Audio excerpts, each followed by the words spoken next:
çoxuyla üz-göz oldum, yaxınlardan uzaqlaşmaq istədim. Düzdür, səndən uzaqlaşmaq istədim, yavaş-yavaş kənarlaşmaq istədim. Gördüm alır, elə çox darıxdım, əlini tutub qucaqlaşmaq istədim.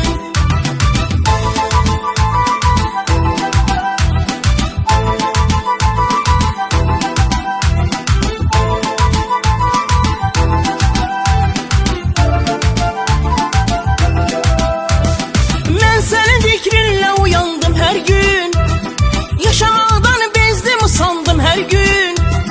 Gəzdiyimiz yerdə dayandım hər gün, təsadüfən qabaqlaşmaq istədim. Bir ara səndən uzaqlaşmaq istədim, yavaş-yavaş kənarlaşmaq istədim. Gördüm alınmır, elə çox darıxdım, əlini tutub qucaqlaşmaq istədim.